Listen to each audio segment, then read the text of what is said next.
All right, so coming to the end of the week here and locking up another green day, which is great. This has been a terrific week. 5 green days in a row, starting on Monday with a nice big $10,000 plus day, and then Tuesday, Wednesday, Thursday, Friday, just solid green days back to back to back. So, the ratings this week have been strong. Pretty much every day, I've given on a scale of 1 to 10 a rating of, a 4 to a 5, maybe a little higher on some days, a little lower on others. I haven't necessarily crushed it every single day, but we've had good action. Things have been moving, and that's what I like to see. So today was no different. We started the day. The top gainer scanner right now is painting the picture of the market as it sits at this moment. But of course, this is not how it looked when I first sat down at 7 a.m. So at 7 a.m., Acon was our leading gapper right here, ACON. And this stock, as you can see, has come down quite a bit. If you look at the chart, does it have a recent reverse split? Yes, it does. But this one didn't fit the profile to me for being a stock worth considering for the recent reverse split bounce, which I taught a lesson on yesterday. It's on YouTube if you guys want to watch it. And the reason is because it already did the recent reverse split bounce right here. And it bounced this day and then sold off all day long. So it squeezed up pre-market and then the bell rang, and that's why it's a big red candle. Okay. So it already did the reverse split bounce. So when I saw it bouncing up here, I was like, no, Acon, I am familiar with the stock, and it's not one that was easy to trade. So definitely not interested. But it was up like 150% or something like that. It was up a lot when it was hitting this high here at 7 a.m. of 481. Okay, so that was our leading gapper. And then we had PBLA. PBLA was our second leading gapper, and I traded this one. I was okay with this one because it was a recent reverse split that I felt met the profile pretty well. All right, so it had sold off for quite a while, reverse split. It hasn't had the reverse split bounce, and now here we go. Today, it's up, it hit a high of over 100%. Right now, it's up 42%. So the only thing about this one was that it wasn't the easiest to trade. It was a little jumpy.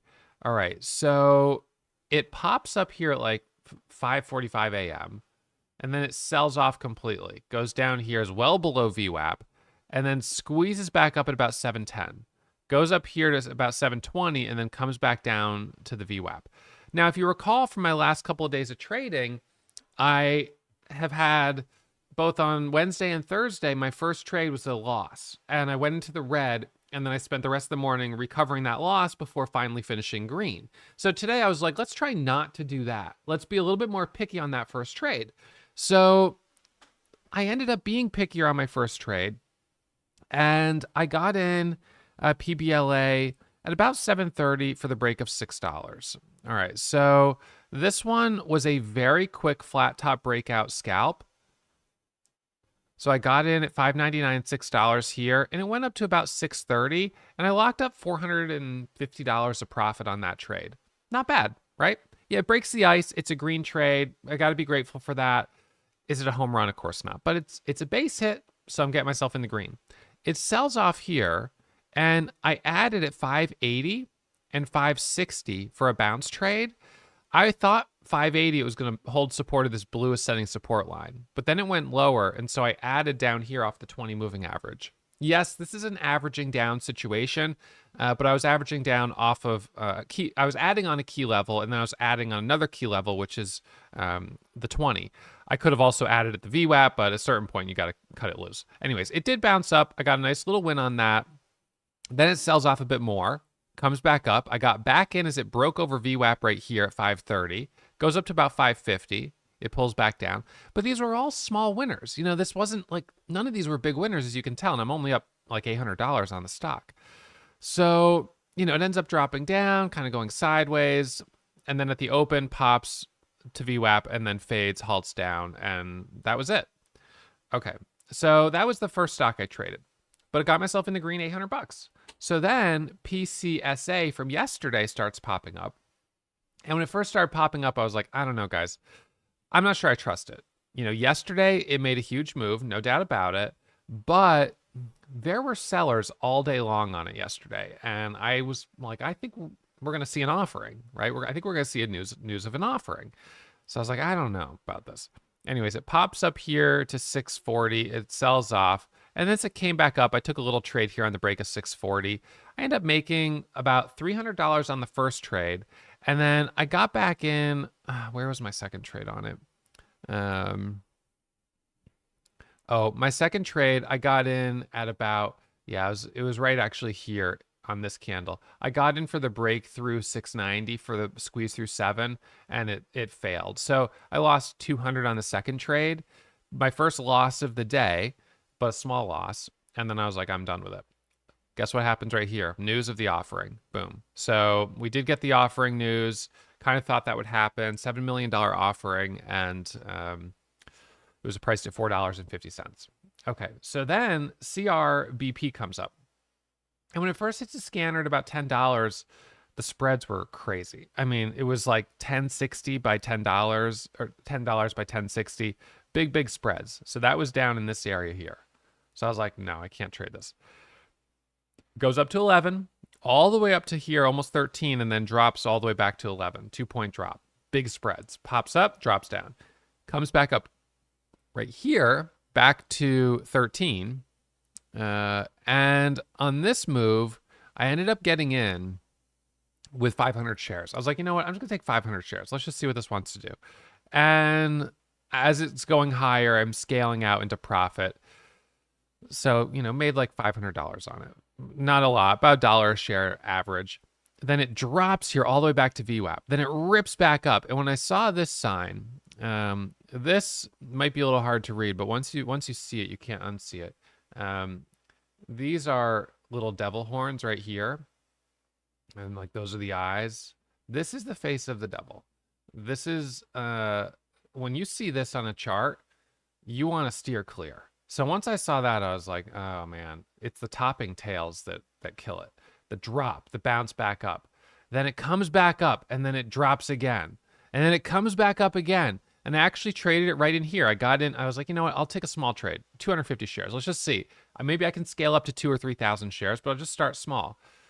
And it just stalls out like nothing. And then finally it breaks through here, and I got a trade on that. I got in at 1650. I added 17. I added at 1740. What was the high? 1739, 1725, something like that.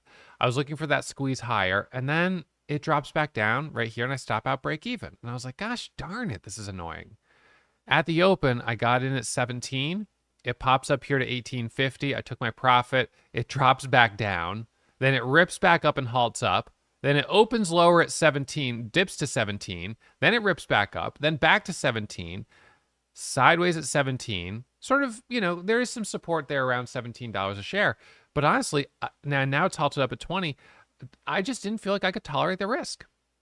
That's a thing for me. I was like, I just can't handle the risk on this one. And, psychologically, I'm kind of like, I want to go into the weekend on a green trade. I don't want to get crushed on a Friday. That's never a fun way to finish the week. And this is the type of stock that could crush me. Yes, it's volatile. I could hit a home run on it, but I could hit a big strikeout, even with small size, because the volatility on this is so intense. So even though it's halted up right here at 2071, it's actually right now projecting a lower open. So let's see what this does. So it opened a little lower there. Hit a high of $22 a share.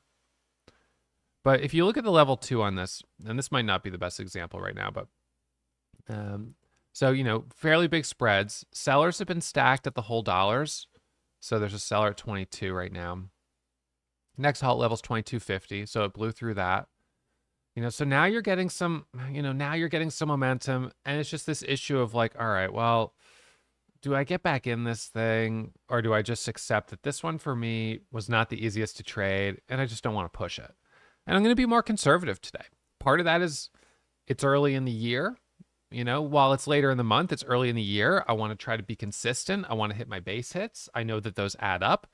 And, this price range can be tricky. From something I noticed earlier in my career, it's not as much true now, but something I definitely noticed earlier was that some of my biggest losses came from stocks in this price range. When you start getting over $20 a share, you can lose $1 a share like that. And when you're used to taking 4 or 5,000 share positions, losing $1 a share, you're down 4 or 5 grand. Like, it happens so fast. And I could see it happening so fast on this because I've watched it happen several times today already. So once a stock proves that it's willing to do 2-point flushes, which this has like 5 times, you just know you have that risk whenever you get in. So yes, getting enough support is great, but you still have that risk. So for me, my attitude right now is consistency, be the turtle, just slow and steady. That's what it's got to be about right now, and try to keep your head down and stay focused and not get distracted by these, sparkly, exciting objects, which unfortunately, yes, they could give some home runs. That's what makes them attractive, but the other side of it, how easy it is to screw it up. And next thing you turn a day where, you're up a modest $1,400 into a $5,000-$6,000 red day. And you're like, that was definitely not worth it. It's easy to say in hindsight that it wasn't worth it. It's very hard in the moment.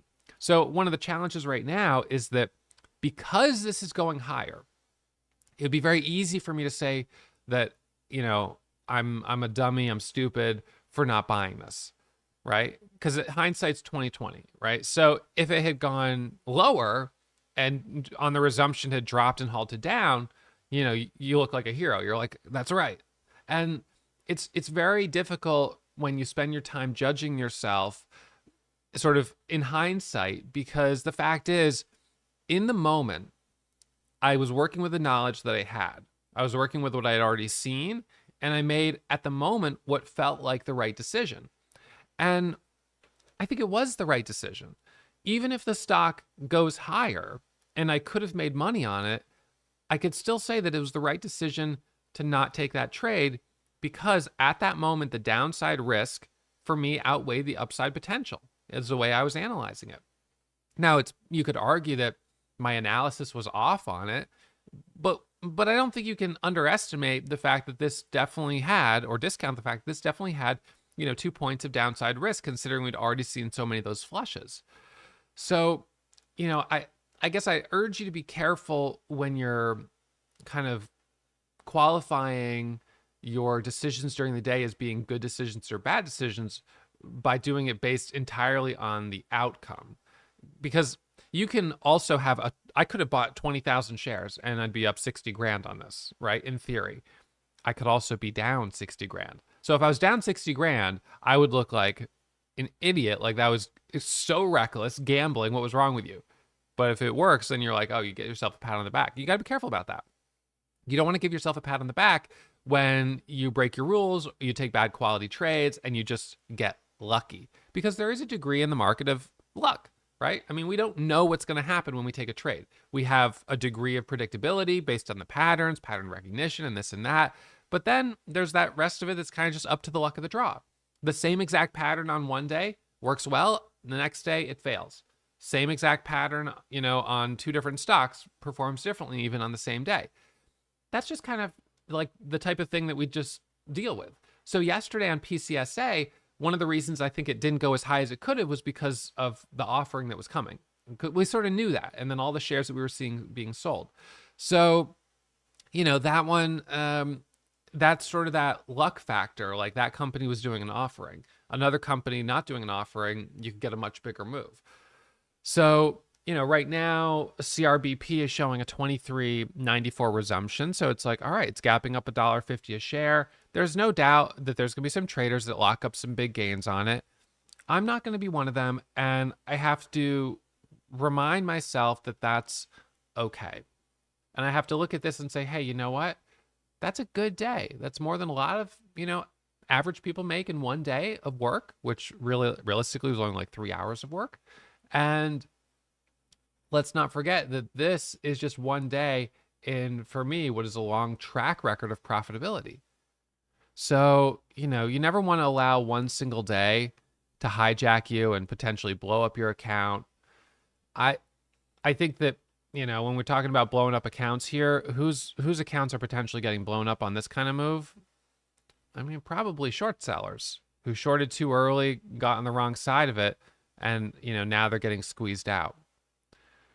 But also, there will be traders to the long side who chase these moves, who get in too high, who mark it in, and then all of a sudden, it flushes. One person right now doing a 50,000 share market order or something like that could dump this stock. And then all of a sudden, you're looking at a potential halt down. And if it halts down, it opens lower. So, it's just a reminder that hindsight is always going to be 2020.